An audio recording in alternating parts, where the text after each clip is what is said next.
So welcome. We are going to start going over our circle properties, which looks like this. Let's take a look. It'll come up soon. So we're going to take a look first at central angles and the different types of angles. So if you don't have it on the screen, you should be looking at the front page of your paper. Main things to think about when it comes to central angles is that the center of the is the same as the arc that's inscribed, and that matches. Why is this not going? I should have started by now. There you go. That's crazy. Okay.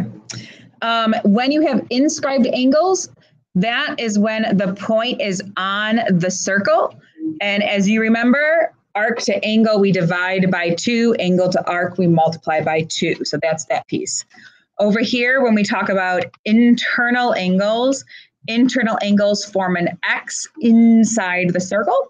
You can kind of think of the X kind of looks like a plus sign, so you know to add them up. So you would add the angles and then you would divide by 2. External angles are a little bit different. Hold on one second, let me fix this for you.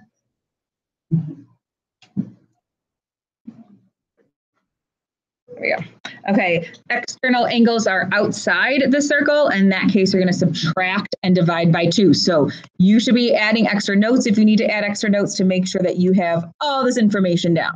Most of you know it already.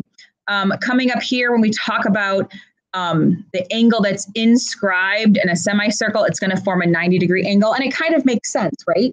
Because here's the diameter of the circle. The diameter of the circle is 180 degrees. It's an inscribed angle because it touches the endpoints. So half of 180 is 90. When you have a quadrilateral that's inscribed, the opposite angles are supplementary. They equal 180 degrees. When you have tangent segments like this, they're going to be congruent. And then, of course, when you have the radius and the tangent hitting, it ends up being a 90-degree angle. Okay, down here, there's some more information about segment relationships that you also can go over. Now look at the next flap, and I know it's going to be different if you're in class than what's on the video, but look at the next flap where I talk about the very important things to know. Except this just somehow rotated. Let's see why. View, rotate view. Why? Nope. Rotate view. And there we go. Now we should have it. Zoom. Bit height. Okay, so now we're looking at this part right here of your paper on the left. Some things to remember. The diameter of the circle, of course, is the chord that goes through the center. Because it goes to the center, 2 things happen. One, it divides the circle in half, so you have 180 degrees. The other thing is if they give you the diameter, which they probably will do because that's what makes it a harder question, you're going to have to divide by 2. Excuse me. You're going to have to divide by 2 to get the radius. A circle has 360 degrees. We know that we're going to end up dividing, like I said, by 2 to get the 180. You may need to add or subtract to get any missing degree measures.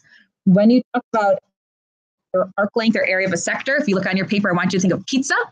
The pizza part, the crust right there is going to be the arc length, whereas the pepperoni and the mozzarella cheese, that's going to be your area of a sector. Down here, and that's actually what our first questions are going to be about, is if you have 2 circles, there's 2 things you need to do. First, you're going to translate the center of the circle, and the next thing you're going to do is you're going to do the dilation of the radius. So everyone turn to question number CP1. Okay, we're going to do that right now. So CP1 asks us to describe the transformations that happen when you have a center of 2, 7, a radius of 4, and then the circle B. So the first thing is we have to do a transformation. All you're doing is how did something move? And you can do this simply by subtraction. If we look at this, we started at 2. Wow. And then we went to 1. So 2 minus 1, what's our change? 1. So it translated positive 1. Hold on, that's not right. Let me draw it here. If we were at 2 and then we got to 1, what happened? We went to the left 1. So first we're going to write down it went left 1. Okay, that's how the center translated. So you should be writing this down on your papers. The center moved left 1. And then if it started at +7, which is up here, and it went down to -4, it went down 11. So I could do 7 minus -4, and that's going to give me 11. So then it went down 11.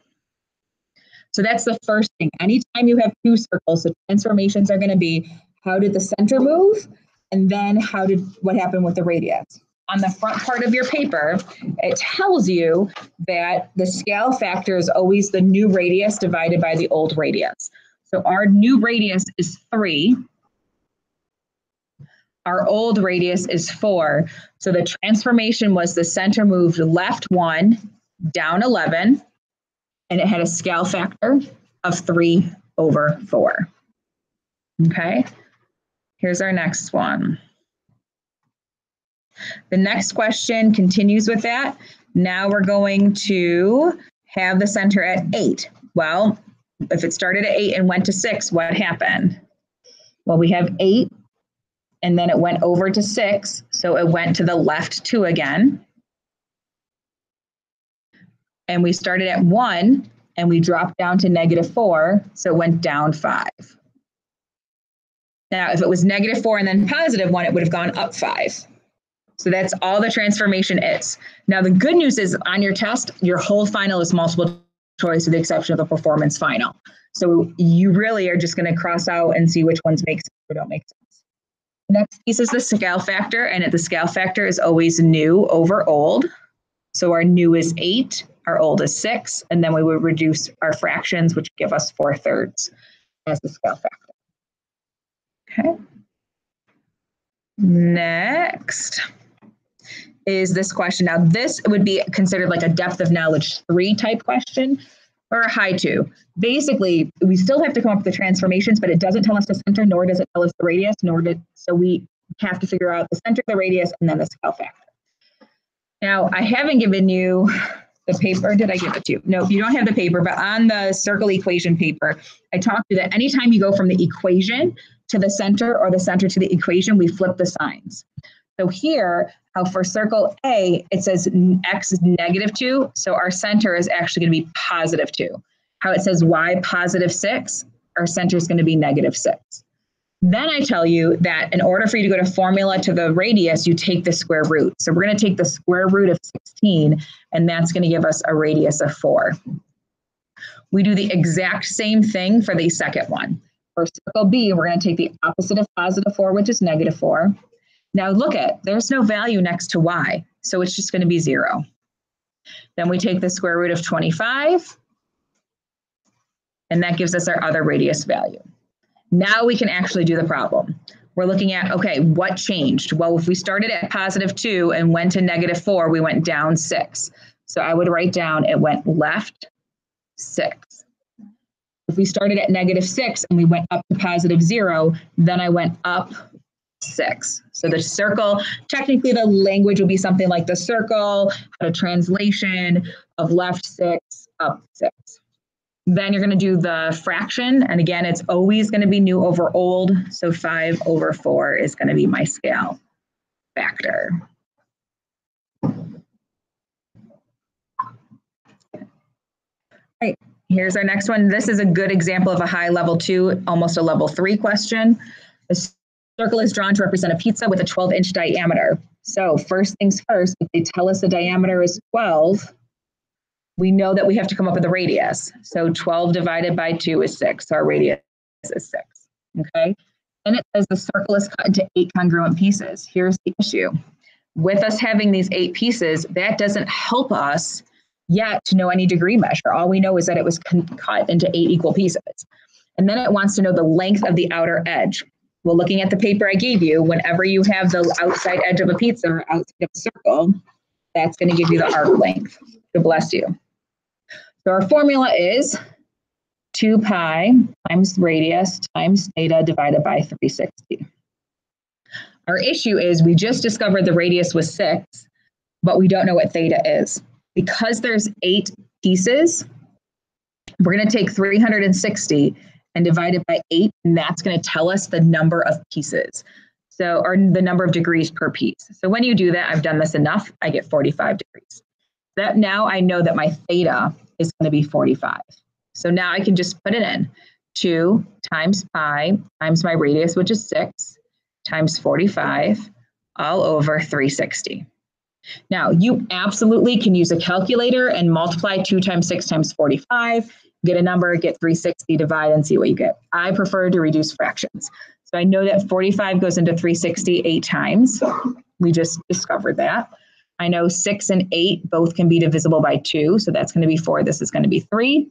And I know 2 can go into 4 2 times. So now I'm left with 3 here plus the pi. So I've got 3 pi with 2 in the denominator. Now, again, if you multiplied everything out, you would end up getting 1.5 pi. So then you have to figure out which of these solutions is 1.5 pi, and that would be choice 3.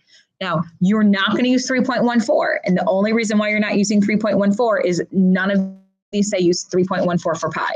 So that's why we don't go ahead and do that. Okay, here's our next one. What is the probability that the next spin on the game center will be blue and do it to the nearest hundredth? This I kind of just put up here for fun. It's really easier than you think.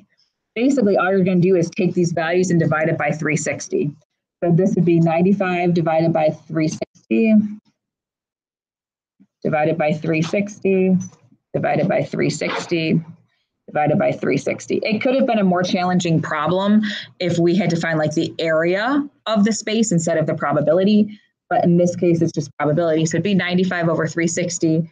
And then if you divide it by 5, you would end up getting 19 over 72 is the reduced fraction. I put it in because I was going to make you do area of a sector, but I've decided not to have you guys do that. All right, next question, CP6. Hopefully you're following along. Here we have 2 chords that are cut, intersect each other. And because of that, if we go on the front page, we know that it's inside the circle. So it's going to be part times part equals part times part. So if I go here and label, I have EB is 16. AE is 5. I'm going to switch colors. CE is 10. And we need to find EF. So again, the formula is just part times part equals part times part. You have to memorize it. So you're going to have 10 times x equals 5 times 16. This gives you 10x equals 80. Divide both sides, by 10. So you're left with x equals 8. Okay.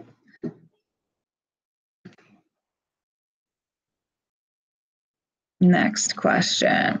This one gets a little bit harder. Again, this is kind of when they want to freak you out. Because in the accompanying diagram, quadrilateral ABCD is inscribed in circle O. If the measure of AB is 132 and BC is 82, they want us to find this value. Okay.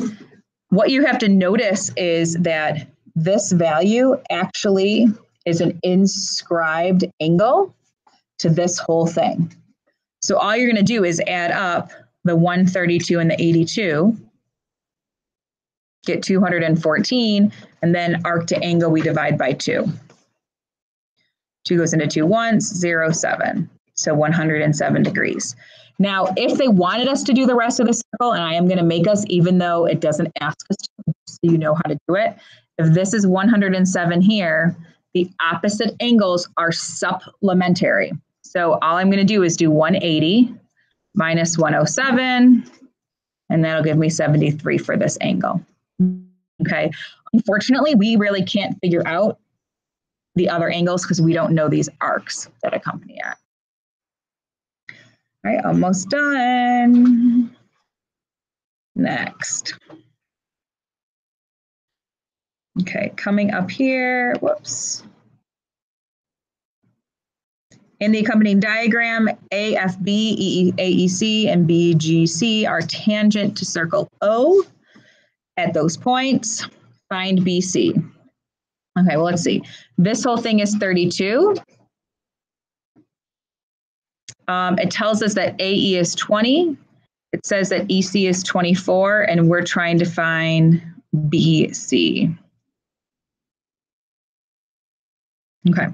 Now, the way that this works is if we go back to the front part of this paper, whenever you form these hats right here, the sides match up. So basically, how this is 20 degrees, if I color in the rest of this party hat, not 20 degrees, just 20 length, that means that, I think it's outside, right?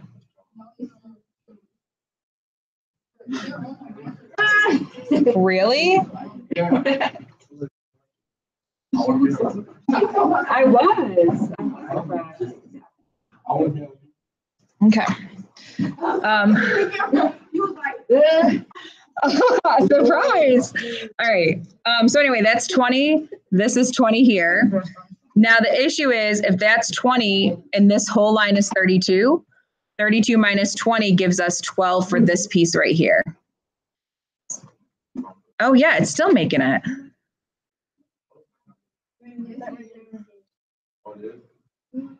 Okay, so then if this is 12, this is 12.